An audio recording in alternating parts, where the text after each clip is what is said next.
사무엘서 3장은 하나님께서 엘리 제사장을 폐하시고 새로운 지도자로 사무엘의 리더십을 세우시는 극적인 장면입니다. 하나님께서는 제사장 엘리에게 나타나지 않으시고 엘리 앞에서 엘리의 지도를 받아 자라나고 있던 어린 사무엘에게 나타나셔서 직접 말씀하심으로써 무려 40년 동안이나 이스라엘을 다스렸던 제사장 엘리를 폐하시고 사무엘을 이스라엘의 새로운 지도자로 삼으셨습니다. 어린 나이에 하나님의 성전 곧 여호와께 드려졌던 아이 사무엘은 엘리 앞에서 엘리의 지도를 받아가면서 여호와를 섬기고 있었습니다. 하나님께서 사무엘에게 친히 나타나셔서 사무엘을 4번이나 부르시는 과정 가운데에도 어린 사무엘은 여전히 엘리 제사장을 의존하고 있었습니다. 사무엘이 아직 충분한 영적 분별력을 갖고 있지 못했기 때문이었습니다.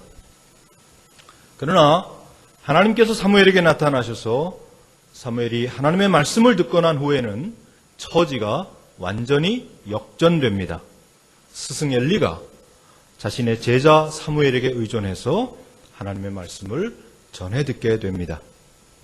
즉 여호와께서 사무엘에게 나타나시고 사무엘을 부르시는 과정을 통해서 근 10년이나 사무엘을 가르쳐왔던 제사장 엘리가 이제는 거꾸로 어린 사무엘에게 의존해서 하나님의 말씀을 전해 듣게 되는 것입니다. 하나님께서 사무엘에게 직접 나타나셔서 말씀하시므로 하나님께서는 엘리에게서 이스라엘을 다스릴 수 있는 영적인 지도력을 거두시고 사무엘에게 말씀의 권위, 말씀의 능력, 말씀의 지도력을 새롭게 허락하셨습니다. 사무엘서 2장에서 한나가 기도한 것처럼 하나님께서는 높이기도 하시고 낮추기도 하십니다. 죽이기도 하시고 살리기도 하십니다. 가난하게도 하시고 부하게도 하십니다. 엘리를 폐하시고 사무엘을 세우신 것처럼 지도자를 세우시기도 하시고 폐하시기도 하십니다. 말씀을 주시기도 하시고 거두기도 하십니다. 이는 한나의 기도처럼 하나님 밖에는 다른 이가 없기 때문입니다. 우리 주 예수 그리스도 밖에는 천하 인간의 구원을 얻을 만한 다른 이름을 주신 일이 없기 때문입니다. 제사장 엘리의 행동을 달아보시며 그의 죄를 심판하셨던 하나님은 오늘도 우리의 행동을 달아보시며 우리의 죄를 심판하시고 우리의 억울함을 신원하시며 우리의 기도에 응답하십니다.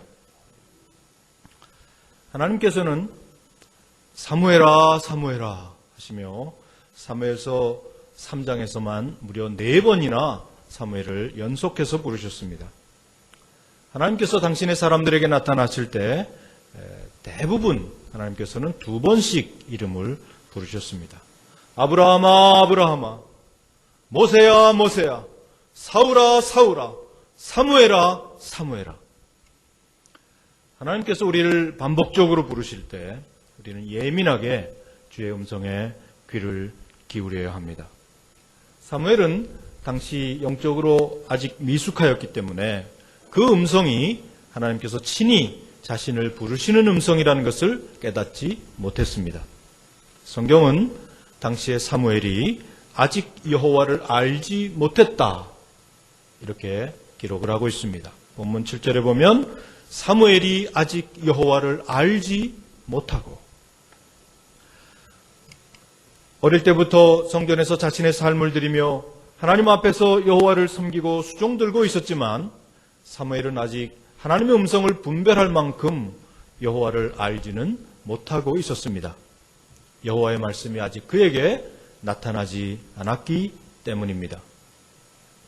구약에서 알다, 히브리어로는 야다인데요. 이 알다라는 표현은 남녀가 한 몸을 이루어서 부부관계 맺는 것을 의미합니다. 창세기 4장 1절에 보면 아담이 그 아내 하와와 동침하였다고 기록하면서 이 단어를 쓰고 있습니다. 성경은 동침이라는 단어를 알다라는 단어로 표현하고 있습니다. 즉 알다라는 단어의 뜻은 남녀가 한 몸을 이루듯 속속들이 구석구석 알게 되는 것을 말합니다. 그러므로 사무엘이 아직 여호와를 알지 못했다는 것은 사무엘이 아직 그렇게 속속들이 여호와를 알지는 못했다는 뜻입니다. 그가 아직 하나님의 임재를 경험하지 못하고 하나님의 말씀을 받지 못했기 때문이었습니다. 우리 성도들이 하나님을 아는 것에 대해서 성경은 이렇게 기록하고 있습니다. 영생은 곧 유일하신 참 하나님과 그가 보내신 자 예수 그리스도를 아는 것이니이다. 그러므로 영생은 곧 하나님을 아는 것, 그의 보내신 자 예수 그리스도를 아는 것, 즉 우리 주 예수 그리스도와 연합하여 온전한 한 몸을 이루는 것을 의미합니다. 주님을 속속들이 아는 것을 말합니다. 주의 음성을 분별하고 그분의 뜻을 알며 그분께 우리의 삶을 드리는 것을 의미합니다. 오늘 6여전도회가 드린 찬송처럼 그런즉 이제는 내가 산 것이 아니요 나를 사랑하사 자기 몸을 버리신 예수 안에 사는 것입니다. 뜻이 하늘에서 이룬 것 같이 땅에서도 이루어지기 위해서 우리의 삶을 바치는 것을 의미합니다. 이 세상의 그 어떤 것보다도 먼저 하나님의 나라와 그의 의를 구하는 것을 말합니다. 주께서 부탁하신 것처럼 땅끝까지 이르러 주의 복음 전하는 것을 의미합니다. 사도 바울이 고백한 것처럼 우리 몸에 예수의 흔적 가지는 것을 의미합니다. 성도 여러분, 우리 주님을 그렇게 알고 계신가요? 주님과 연합되어 계십니까? 주님을 속속들이 알고 계십니까? 주께서 우리에게 뭐라고 말씀하시든지 주의 음성을 듣고 그 뜻을 분별하고 계신가요? 그 뜻에 순종하고 계신가요? 아멘이 없으세요. 순종을 안 하시나 봐요. 다시 한번 묻습니다. 주의 음성을 듣고 그 뜻을 분별하고 계십니까? 그 뜻에 순종하고 계십니까? 혹시 그렇지 못하다면 이제 결단하고 주님과 연합되시기를 예수 그리스도의 이름으로 축복합니다. 주님을 속속들이 알게 되시기를 소원합니다. 주의 음성을 분별하고 주의 뜻에 순종하기를 원합니다. 여러분의 몸에 예수의 흔적, 그 고난의 흔적, 부활의 흔적, 영광의 흔적 가지시기를 주님의 이름으로 축복합니다. 한편 당시 엘리가 사무엘을 지도하고 있긴 하였지만 엘리도 영적으로 그렇게 민감하지는 못했습니다. 하나님께서 사무엘을 2번 부르실 때까지 엘리는 하나님께서 사무엘을 부르시고 계시다는 사실을 전혀 깨닫지 못했습니다. 하나님께서 사무엘을 3번째 부르실 때야 그는 혹시 하나님께서 사무엘을 찾고 계신 것은 아닐까 하고 어렴풋이 깨닫게 되었습니다. 하나님께서 3번씩 부르셨음에도 그는 제대로 깨닫고 분별하지 못했습니다. 엘리는 이스라엘의 영적인 지도자였지만 그만큼 영적으로 둔감했습니다. 이것이 사사시대 말기 이스라엘의 어둠이었고 가나안 땅의 비극이었습니다.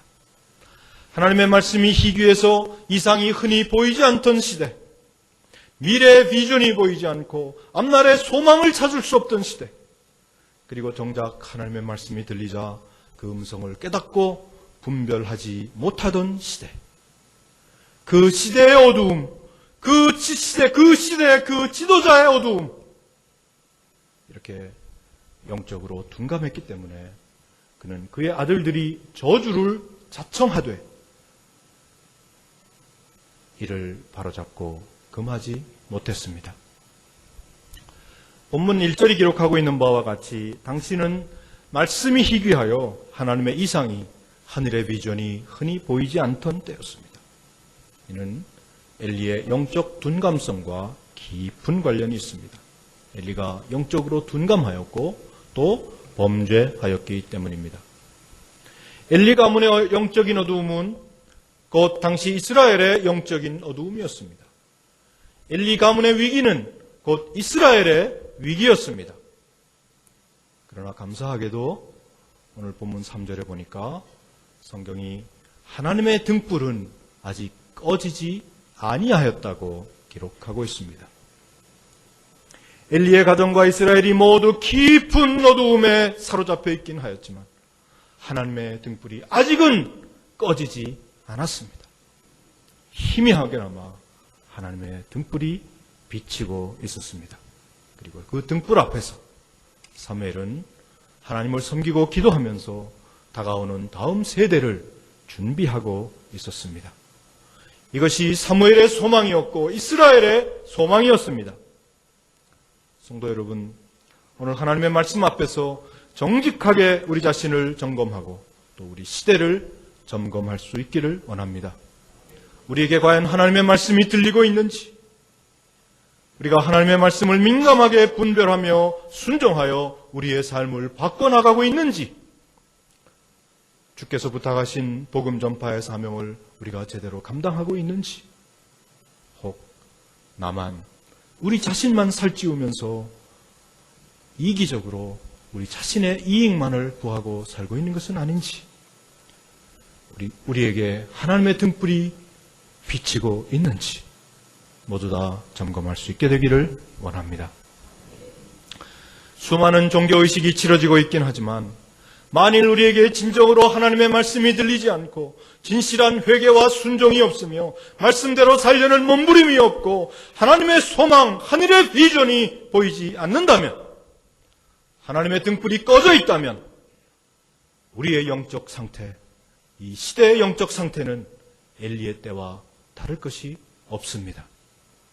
만일 그렇다면 돌이키고 회개해야 합니다. 하나님의 등불이 완전히 꺼지기 전에 회개하고 돌이켜야 합니다. 진노의 심판이 임하기 전에 죄를 무릅쓰고 회개해야 합니다. 하나님께서 역겨워하시는 헛된 제물과 제사를 모두 그치고 진정으로 말씀 앞에 순복하고 돌아와야 합니다. 십자가 앞에 엎드려야 합니다. 그리고 외쳐야 합니다. 오 주여, 우리의 믿음 없는 것을 도와주소서.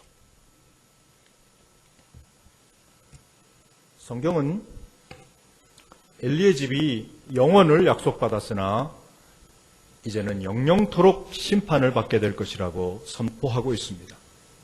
그는 죄를 알고도 돌이키고 시정하지 않았으며 그의 아들들이 저주를 자청하되 이를 금하지 않았습니다. 오늘 본문 14절 성경은 엘리 가문의 모든 죄악이 재물이나 예물로나 영영이 속함을 얻지 못한다고 기록하고 있습니다. 그것은 알고도 지은 죄, 고의로 지은 죄, 성령을 모독하는 죄, 성령을 회방하는 죄이기 때문입니다. 주님은 말씀하십니다. 사람의 모든 죄와 모든 모독하는 일은 사하심을 얻되 누구든지 성령을 모독하는 자는 영원히 사하심을 얻지 못하고 영원한 죄가 되느니라. 성도 여러분, 회개하고 돌이키면 우리의 모든 죄는 그 어떤 죄라도 사함을 얻습니다. 예수의 피가 우리의 모든 죄를 다 사하시기 때문입니다. 예수 십자가에 흘린 피로써 우리는 온전하게 씻김을 받습니다. 예수의 보혈로 우리는 씻김을 받습니다. 주 십자가의 보혈로 마음속에 여러 가지 죄악이 깨끗이 씻김받는 것은 우리 성도들만의 특권이요 찬양입니다. 그러므로 주의 보혈은 능력이 있습니다. 주의 보혈, 그 어린 양의 피, 그 능력의 피로 우리는 죄에서 자유함을 얻고 속죄함을 받습니다. 성경은 말합니다. 또 모세의 율법으로 너희가 의롭다 하심을 얻지 못하던 모든 일에도 이 사람을 힘입어 믿는 자마다 의롭다 하심을 얻는 이것이라. 모세의 율법으로 사함을 얻지 못하던 모든 일에도 예수 그리스도로 말미암아 사함을 얻는 것이 우리가 가진 구원의 비밀이요 특권입니다. 여호와께서 말씀하시되 오라 우리가 서로 변론하자. 너희의 죄가 주홍 같을지라도 눈과 같이 희어질 것이요 진홍같이 붉을지라도 양털같이 희게 되리라. 그러므로 때로 우리가 연약해질 때가 있지만 우리는 믿고 두려워하지 않아야 합니다. 예수께서 십자가로 승리하셨기 때문입니다. 너희가 세례로 그리스도와 함께 장사되고 또 죽은 자들 가운데서 그를 일으키신 하나님의 역사를 믿음으로 말미암아 그 안에서 함께 일으키심을 받았느니라. 또 범죄와 육체의 무할례로 죽었던 너희를 하나님이 그와 함께 살리시고 우리의 모든 죄를 사하시고 우리를 거스리고 불리하게 하는 법조문으로 쓴 증서를 지우시고 제하여 버리사 십자가에 못 박으시고 통치자들과 권세들을 무력화하여 드러내어 구경거리로 삼으시고 십자가로 그들을 이기셨느니라. 우리의 모든 죄를 사하시고 십자가로 그들을 이기셨느니라. 이것이 성경의 선포이십니다. 그러므로 우리는 더 이상 사탄의 정죄 아래, 죄의 지배 아래 있지 아니합니다. 우리는 이제 하나님의 자녀가 되었고 하나님의 통치 아래 있기 때문입니다. 그러므로 우리는 더 이상 사탄을 두려워하거나 사탄의 정죄를 무서워할 필요가 없습니다. 예수께서 사탄의 모든 괴계를 파하시고 우리의 모든 죄를 사하시며 도말하셨기 때문입니다. 그러나 사하심을 얻지 못하는 죄가 있습니다. 주께서 친히 말씀하신 것처럼 성령을 모독하는 사람, 성령을 회방하는 사람은 영원히 사하심을 얻지 못합니다. 성령을 모독하는 사람, 성령을 회방하는 사람에게는 영원한 지옥이 기다리고 있을 뿐입니다. 사람의 모든 죄와 모든 모독하는 일은 사하심을 얻되 누구든지 성령을 모독하는 자는 영원히 사하심을 얻지 못하고 영원한 죄가 되느니라. 우리 주님께서 친히 하신 말씀입니다. 성령을 모독하는 죄가 어떤 죄인지에 대해서는 신학적으로 많은 논쟁이 있습니다. 그러나 주님께서 이 말씀을 주신 상황과 문맥을 이해한다면 이 말씀의 뜻을 쉽게 알 수 있습니다. 즉 성령을 모독하는 죄는 분명히 알고 있으면서도 의도적으로 예수를 거역하고 부인하며 우리 주님의 구속사역을 거부하는 것입니다. 예수님 당시 바리새인들과 서기관들은 예수의 사역에 압도되면서도 하나님의 아들이 아니면 우리 주님이 행하시는 그런 권세 있는 일을 도무지 행할 수 없다는 것을 잘 알고 있으면서도 자신들의 종교적인 기득권을 지키기 위해서 의도적으로 예수를 부인하고 주님의 구속사역을 거부하면서 거짓말로 예수가 왕귀신 들렸다고 뒤집어 씌웠습니다. 성경은 이런 사람을 가리켜 화인 맞은 양심이라 이렇게 말합니다. 자기 양심이 화인 맞아서 외식함으로 거짓말하는 자들이라. 가룟 유다는 분명히 알고 있으면서도 그 양심이 화인 맞아 의도적으로 예수를 배신하고 팔아넘기는 죄를 선택했습니다. 바리새인들과 서기관들, 그들은 분명히 알고 있으면서도 그 양심이 화인 맞아 예수를 십자가에 못 박아 죽였습니다. 빌라도는 예수의 무죄를 확신하면서도 결국 사형을 언도하고 말았습니다. 이런 죄는 본질적인 악이요, 믿음에 관하여 도덕적으로, 윤리적으로 완전히 파선한 것입니다. 믿음과 착한 양심을 가지라. 어떤 이들은 이 양심을 버렸고 그 믿음에 관하여는 파선하였느니라. 이런 사람들은 그 마음이 완악하고 강팍하게 되어서 하나님 앞에 서서 하나님의 말씀을 들으면서도 진리의 말씀을 받아들이지 않고 그 마음에 죄책을 느끼지 않으며 회개치 않을 뿐만 아니라 오히려 의도적으로 끝까지 하나님을 배척하고 거부합니다. 히브리서의 말씀입니다. 한번 빛을 받고 하늘의 은사를 맛보고 성령에 참여한 바 되고 하나님의 선한 말씀과 내세의 능력을 맛보고도 타락한 자들은 다시 새롭게 하여 회개케 할 수 없나니 이는 그들이 하나님의 아들을 다시 십자가에 못 박아 드러내놓고 욕되게 함이라. 우리가 진리를 아는 지식을 받은 후 짐짓 죄를 범한 즉 다시 속죄하는 제사가 없고 짐짓 죄를 범한 즉 다시 속죄하는 제사가 없고 오직 무서운 마음으로 심판을 기다리는 것과 대적하는 자를 태울 맹렬한 불만 있으리라. 누구든지 형제가 사망에 이르지 아니하는 죄 범하는 것을 보거든 구하라. 그리하면 사망에 이르지 아니하는 범죄자들을 위하여 그에게 생명을 주시리라. 사망에 이르는 죄가 있으니 성도 여러분, 잘 들으시기 바랍니다. 사랑의 사도라고 알려진 요한 사도가 경고합니다. 사망에 이르는 죄가 있으니 이에 관하여 나는 구하라 하지 않노라. 무서운 말씀이죠? 성도 여러분, 오늘 우리는 어떠합니까? 말씀 앞에 순복하여 두렵고 떨림으로 주님 앞에 서 계신가요?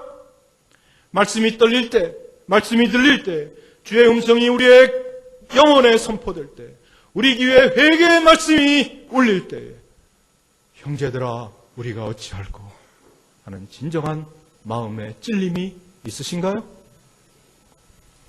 하나님의 말씀이 명확하게 선포되고 있음에도 불구하고, 주의 음성이 우리 귀에 분명하게 들림에도 불구하고, 만일 우리에게 참된 회개가 없다면, 만일 우리 가운데 진정한 마음의 찔림이 없다면, 진실된 회개와 돌이킴의 역사가 없다면, 성경은 그것이 곧 화인 맞은 양심이라고 고발합니다. 그러므로 화인 맞은 양심, 진리를 아는 지식을 받고도 짐짓 죄를 범한 인간들, 한 번 비침을 얻고 하늘의 은사를 맛보고 성령에 참여한 바 되고 하나님의 선한 말씀과 내세의 능력을 맛보고 타락한 자들은 다시 새롭게 하여 회개케 할 수 없습니다. 죄의 용서가 있을 수 없습니다. 하나님의 아들 예수 그리스도를 다시 십자가에 못 박아 현저히 욕보이는 죄악이기 때문입니다. 성경은 엘리 가문의 죄악이 바로 이런 죄악이었다고 선고합니다. 영영토록 심판을 받게 될 죄악이라고 선포하고 있습니다. 재물이나 예물로나 영영이 속함을 받지 못할 죄라고 선언합니다.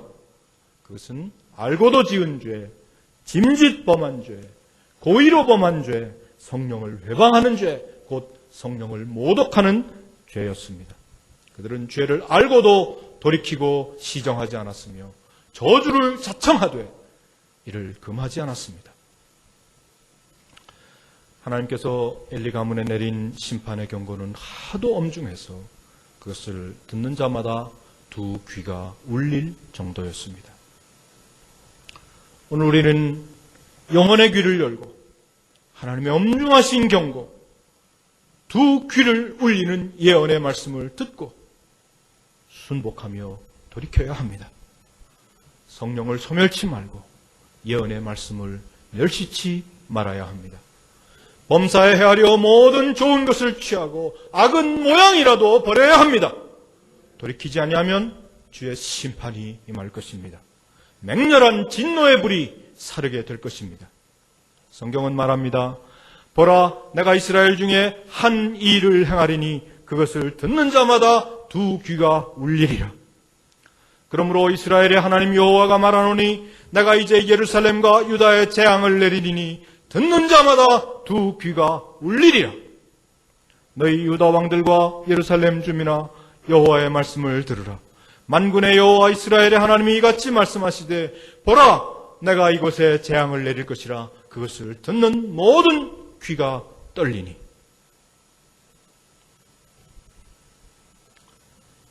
하나님의 경책 앞에서 엘리는 두려워 떨었지만 순종하는 것 외에는 다른 길이 없었습니다. 그리고는 그냥 체념해버리고 말았습니다. 참으로 안타까운 것은 왜 그가 그냥 그렇게 체념해버리고 말았느냐 하는 것입니다. 그는 이스라엘의 사사였고 영적인 지도자였습니다. 그는 자신이 회개할 뿐 아니라 백성들의 회개를 촉구하고 온 백성과 함께 회개의 자리를 만들며 누구보다도 앞장서서 회개 운동을 주도해야 할 그런 사람이었습니다. 그럼에도 불구하고 그는 백성을 회개케 하기는커녕 자기 자신도 회개하고 돌아오지 못했습니다. 그는 왜 죄를 무릅쓰고 회개하지 않았을까요? 왜 그는 히스기야처럼 얼굴을 벽으로 향하여 통곡하며 하나님께 기도하지 않았을까요? 왜 주의 성소에서 부르짖으며 필사적으로 주님 앞에 엎드리지 못했을까요? 혹 그의 영적인 둔감성이 회개의 생각까지도 막은 것은 아니었을까요? 하나님의 마음은 아버지의 마음입니다. 나간 자식 돌아오기만을 기다리는 아버지의 마음입니다. 때리시며 어루만지시고 마음 졸이시고 위로해 주시는 아버지의 마음입니다. 어서 돌아오, 어서 돌아마노. 지은 죄가 아무리 무겁고 크기로 주 어찌 못 담당하고 못 받으시리요. 우리 주의 넓은 가슴은 하늘보다 넓고 넓어. 어서 돌아오, 어서 돌아마노. 우리 주는 날마다 기다리신다. 밤마다 문 열어놓고 마음 졸이시며 나간 자식 돌아오기만 밤새 기다리신다. 어서 돌아오, 어서 돌아마노. 채찍 맞아 아파도 주님의 손으로 때리시고 어루만져 위로해 주시는 우리 주의 넓은 품으로 어서 돌아오, 어서. 우리 3절을 다 같이 부르시겠습니다.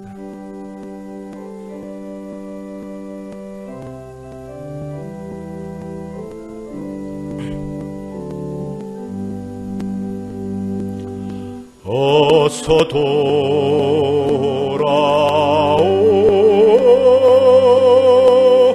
어서 돌아마노.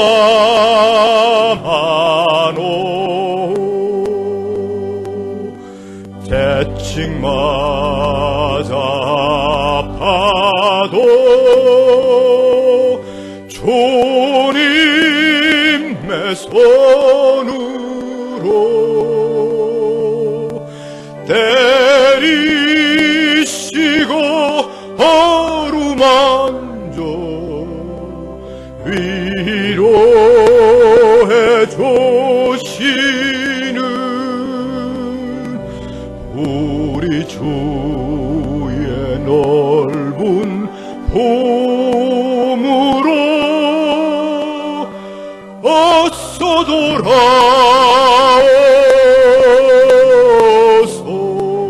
다시 한번 부릅니다. 어서 돌아오,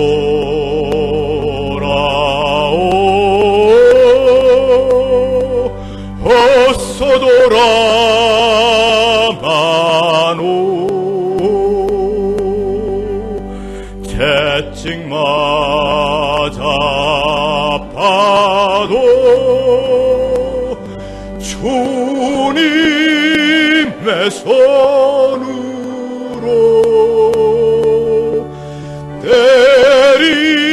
때리시고 어루만져 위로해 주시는 우리 주의 넓은 품으로 어서 돌아오소.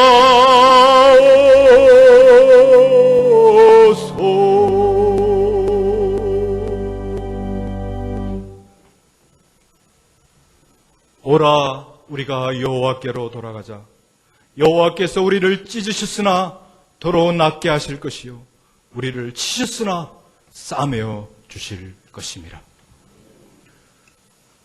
아버지의 마음을 헤아리지 못하고 무기력하게 체념하고 주저앉아버린 사사 엘리, 제사장 엘리의 가문. 한 시대 이스라엘의 지도자로 높이 들어 세웠던 엘리의 가문이 너무도 속절없이 무너지는 것을 하나님은 안타까운 마음으로 지켜보고 계셨습니다. 인애를 원하고 제사를 원치 아니하며 번제보다 하나님 아는 것을 원하시는 하나님, 상하고 통회하는 마음을 멸시치 아니하시는 하나님, 상한 갈대를 꺾지 아니하시며 꺼져가는 심지를 끄지 아니하시는 우리 아버지 하나님의 마음이 얼마나 아프셨을까요? 얼마나 안타까우셨을까요? 안타깝게도 엘리의 집은 그렇게 속절없이 몰락해버리고 말았습니다. 그러나 감사한 것은 그것이 끝이 아니었다는 사실입니다. 하나님께서는 엘리 가문의 몰락을 통하여 새 시대를 준비하고 계셨습니다. 당신의 말씀으로, 예언의 말씀을 통하여 하나님은 말씀하십니다. 보라, 내가 새 일을 행하리니 너희는 이전 일을 기억하지 말며 옛날 일을 생각하지 말라. 보라, 내가 새 일을 행하리니 이제 나타낼 것이라. 말씀이 희귀할 때, 말씀이 희귀하여 하나님의 이상이 흔히 보이지 않던 그때 하나님께서는 드디어 사무엘에게 나타나셔서 당신의 말씀을 주심으로 새 일을 행하셨습니다. 사무엘이 말씀을 받게 된 것, 하나님의 임재를 경험하게 된 것, 그것은 어린 사무엘을 이스라엘의 새로운 지도자로 세우는, 사무엘의 리더십을 결정짓는 가장 중요한 원천이 되었습니다. 말씀을 맡은 자, 영적 지도자의 유일한 권위는 오직 하나님의 말씀뿐입니다. 여호와께서 당신의 말씀으로 사무엘에게 나타내시자 사무엘의 말은 곧 하나님의 권위를 가지게 되었습니다. 사무엘의 말이 온 이스라엘에게 하나님의 말씀으로 전달되기 시작한 것입니다. 하나님께서 사무엘에게 임재하심으로 사무엘은 이제 하나님의 말씀을 맡은 자, 하나님 말씀의 전달자가 되었습니다. 그 결과 사무엘서 4장 1절, 사무엘의 말이 온 이스라엘에게 전파됨과 동시에 모든 이스라엘 백성들이 하나님께서 사무엘을 선지자로 세우신 것을 알게 되었습니다. 사무엘이 자라매 하나님께서는 언제나 그와 함께 하셨습니다. 성경은 여호와께서 사무엘의 말을 하나도 땅에 떨어지지 않게 하셨다고 기록하고 있습니다. 하나님께서는 당신의 말씀으로 사무엘에게 나타내 보이셨습니다.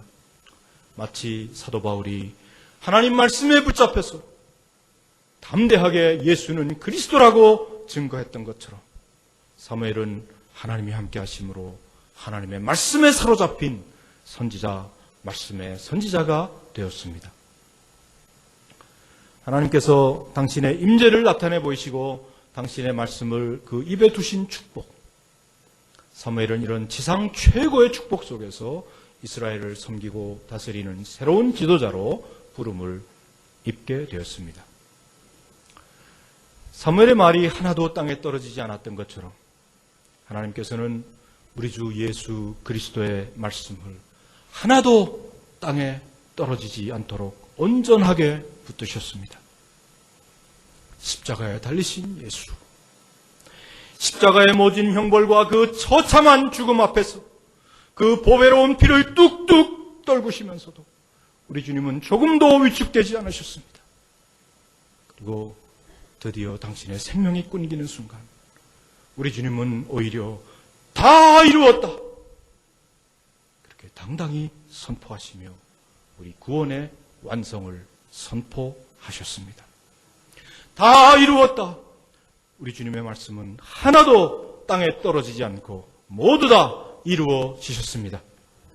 모든 것을 다 이루신 예수, 그 말씀이 하나도 땅에 떨어지지 않고 모두 다 이루어진 예수, 그 처절한 십자가의 죽음으로 우리의 구원을 완성하신 예수, 이 예수께 순복하는 자, 예수를 왕으로 섬기는 자, 예수를 구원의 뿔로 영접하는 모든 자들에게 주의 구원이 임할 것입니다. 십자가의 구원, 그 영원한 생명과 승리가 임할 것입니다.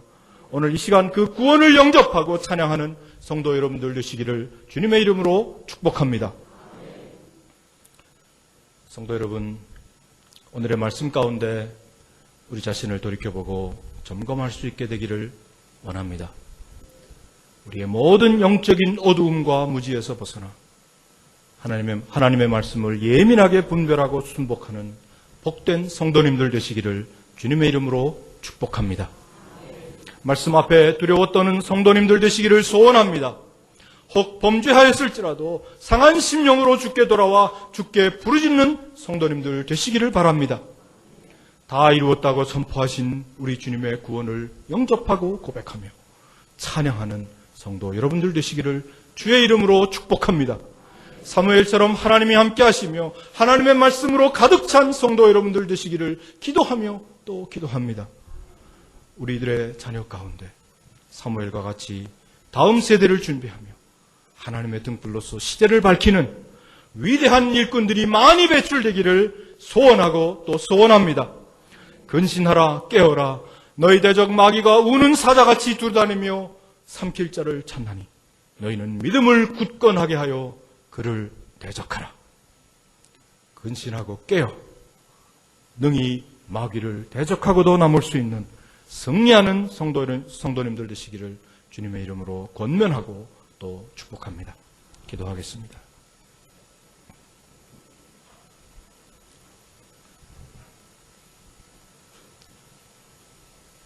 하나님, 오늘의 말씀 가운데 당신의 음성을 들려주시고 우리의 마음 가운데 회개의 찔림과 주께로 돌이키는 역사가 있게 하심을 감사합니다. 엘리처럼 회개치 아니하고 멸망할 것이 아니라 사무엘처럼 당신의 말씀을 우리 가슴에 새기고 모든 것을 다 이루신 그 말씀이 하나도 땅에 떨어지지 아니하신 우리 주 예수 그리스도의 구원을 우리 가슴에 새기고 하늘나라 갈 때까지 이 구원을 품고 찬양하며 고백하고 증거할 수 있게 하옵소서. 우리 양문의 성도들 가운데 하나라도 탈락하는 자 없도록 주께서 붙들어 주시옵소서. 우리의 자녀들을 축복하셔서 우리의 자녀들이 엘리의 자식들이 아니라 사무엘처럼 하나님 앞에서 자라게 하시고 하나님의 말씀으로 자라게 하시고 그 입에 하나님의 말씀을 가지고 온 세상에 당신의 말씀을 선포하고 증거하는 말씀의 일꾼들이 많이 배출될 수 있도록 주께서 축복해 주옵소서. 예수님 이름으로 기도합니다.